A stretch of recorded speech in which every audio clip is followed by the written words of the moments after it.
Um dia, um colega promotor saiu reclamando do fórum. Os jurados tinham acabado de desclassificar uma tentativa de homicídio para lesão corporal. Na hora, não lhe disse nada, mas no Brasil, além da necessidade de demonstrar a materialidade e a autoria de um crime, o Ministério Público terá que ter uma preocupação adicional em agregar valor à lei. A princípio, isso poderia sugerir uma anomalia ou uma espécie de déficit na cidadania brasileira. Mas não é bem assim, já que existem explicações para tanto. Em seu livro História da Riqueza no Brasil, Jorge Caldeira observa que quando um cidadão do Brasil colônia se deparava com um representante do governo, isso provavelmente significava dar de cara com um cobrador de impostos e não com alguém disposto a prestar serviços gerais. Este é exatamente o X da questão. A lei, no Brasil, nasceu como um pomo de discórdia entre as elites, que sempre buscavam inflacionar os impostos para manterem os seus gastos, e a população, que se virava da forma que era possível e, melhor ainda, quando o Estado se mantinha bem distante. Os cidadãos, tanto em suas práticas comerciais, quanto na formação dos valores e compreensão do que é o direito penal, tiveram os costumes locais como referências. Já a lei formal era tida como um produto exclusivo das elites e, portanto, algo quase sem nenhuma inserção com a vida prática das pessoas. No Grande Sertão Veredas, Guimarães Rosa, de forma magistral, mostra como os sertanejos construíram uma normatividade e escala de valores que ainda hoje influenciam a nossa forma de pensar. Grosso modo, o livro se estrutura como um romance de cavalaria. Os jagunços viviam em bandos armados e se alternavam sob o domínio de chefes ocasionais. O governo, sem pretender qualquer papel regulador ou central, era apenas mais um dos tantos elementos que compunham o mosaico social. Mas não era, nem de longe, o mais importante deles. Eventualmente, ocorriam trocas de tiros entre sertanejos e soldados. Raramente, um jagunço era preso e levado ao júri. A geografia do livro, pelo contrário, escancara um cenário de abandono e total ausência do governo. Por isso, os arranjos sociais tinham que ser construídos pelos próprios cidadãos.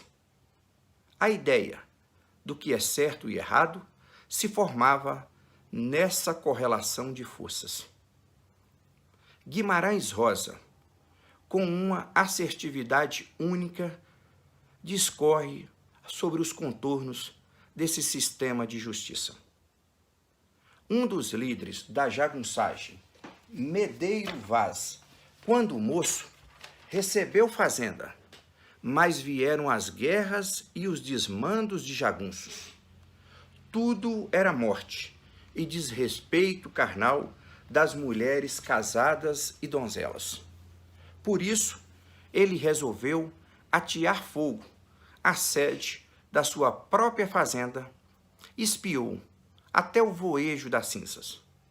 Sua missão era juntar gente corajosa e sair pelo mundo para impor justiça e formar uma espécie de sobregoverno. No livro, 3 passagens retratam de forma contundente e genial como os costumes vão formatando os conceitos do que é certo e do que é errado. A violência, desde que fosse praticada sobre o palio e o respaldo de determinados valores, era plenamente aceita.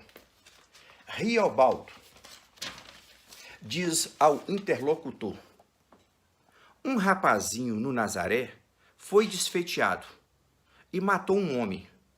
Matou, correu em casa. Sabe o que o pai dele temperou? Filho, isto é a tua maioridade. Já tenho defesa de quem me vingue. Bolas, ora. Senhor vê, o senhor sabe. Sertão é o penal, criminal. Sertão é onde homem tem de ter a dura nuca e mão quadrada. Zé Bebelo, enquanto chefe de bando, absolve 2 irmãos que cometeram um parricídio. Como o pai pediu a um filho que matasse o outro, Zé Bebelo diz: o pai não queria matar? Pois então morreu. Dá na mesma. Absolvo.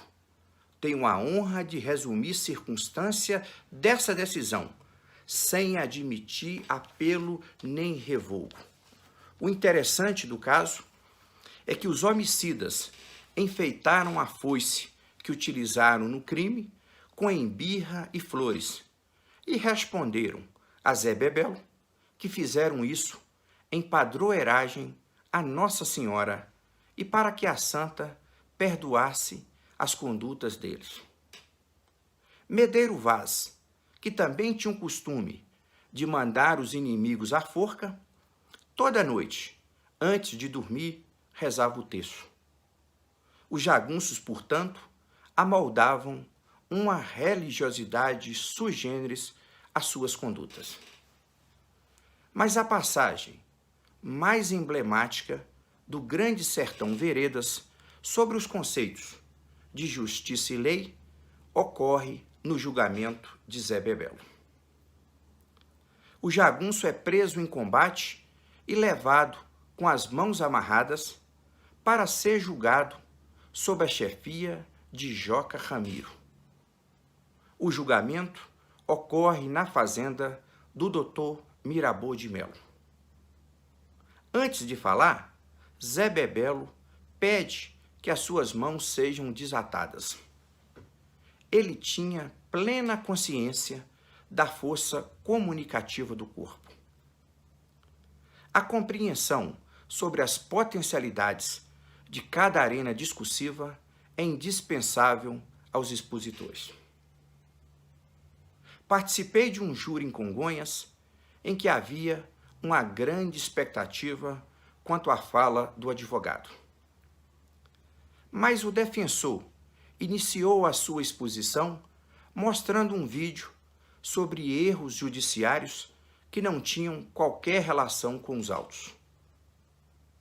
O equipamento de data show falhava a todo instante.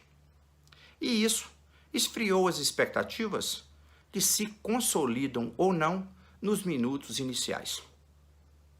Também o júri é muito mais próximo da linguagem teatral do que da televisão. Isso ficou claro no primeiro debate presidencial americano televisionado ocorrido em 1960 entre Nixon e Kennedy. As pessoas que acompanharam o embate pelas rádios tiveram a impressão de que Nixon, que era mais voluptuoso e incisivo, foi o vitorioso.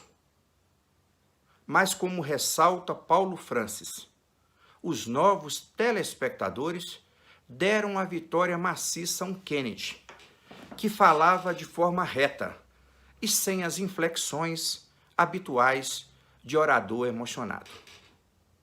Por essa linha de raciocínio, constatamos que no júri, a entonação de voz mais elevada e a expressividade corporal são fundamentais. Prosseguindo no julgamento de Zé Bebelo, Joca Ramiro passa a palavra aos jagunços para exporem a acusação. O primeiro a falar é Hermógenes, que, além dos insultos, diz que, como Zé Bebelo vivia de conluios com o governo, ele devia morrer. O segundo é o Ricardão, que praticamente repete as mesmas palavras do amigo. Neste momento, Zé Bebelo intervém já com as mãos soltas e diz: reajo é com protesto, rompo embargos, porque a acusação tem de ser em sensatas palavras, não é com afrontas de ofensa de insultos, encarou o Hermógenes. Em razão das desfeitas, os jagunços se alvoroçaram, pretendendo matá-lo. Nesse instante, Joca Ramiro interrompe os alaridos, mostrando a força de conceitos que se formavam a partir dos costumes. Mas Joca Ramiro sabia represar os excessos. Joca Ramiro era mesmo o Tutu Mumbuca, grande maioral. Temperou somente. Mas ele não falou o nome da mãe, amigo. E era verdade. Todo mundo concordou, pelo que vi de todos. Só para o nome da mãe ou de ladrão era que não havia remédio por ser ofensa grave.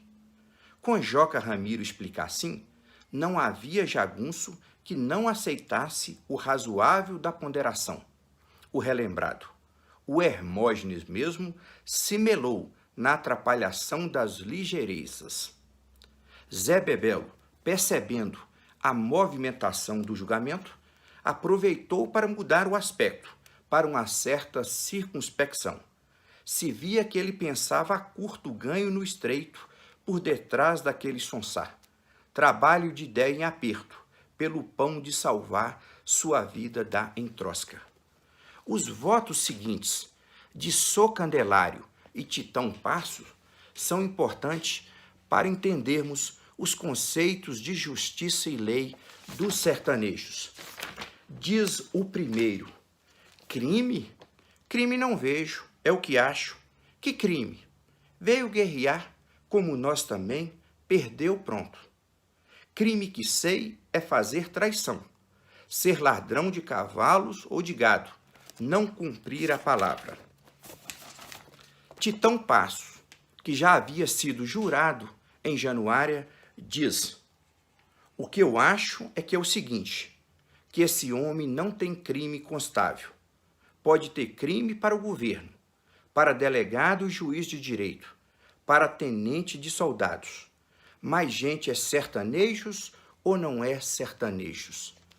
Ali ficava claro que o jagunço percebia que o mundo dele definitivamente não é o mesmo do governo. A lei era vista como um arranjo feita sob encomenda para poucos, e não algo que tivesse o condão de fornecer um sentido de pertencimento a todas as pessoas. Essas impressões, em graus variáveis, devido às diferenças continentais do país, de certo modo, estão impregnadas em nosso inconsciente coletivo. E é claro que no júri elas se fazem presente. Os conceitos de machismo, honra pessoal e, principalmente, da aceitação da violência como forma de composição social, dão timbre de muitos julgamentos. Diante de uma tentativa de homicídio, a tendência do jurado é de dizer: mas foi só uma tentativa? E a partir daí se abre um caminho amplamente favorável à absolvição ou ao abrandamento das condutas. Depois, pensando sobre a reclamação do colega promotor, concluí que não se entra no júri isoladamente. 5 séculos de sociologia o acompanharam no plenário. Como a ideia de lei no Brasil, exatamente por essas contingências históricas, não possui um sentido universal e imediato de bondade, o Ministério Público terá que gastar uma boa parte do seu tempo para ressaltar aos jurados a importância de aplicação da lei e dizer o quanto a impunidade é nociva e estimula a prática de outros crimes. A história, com H maiúsculo, é uma dessas companhias que, embora passem a maior parte do tempo despercebidas, continuam ditando o ritmo dos nossos atos, muito mais do que imaginamos de rotina. Grande abraço a todos.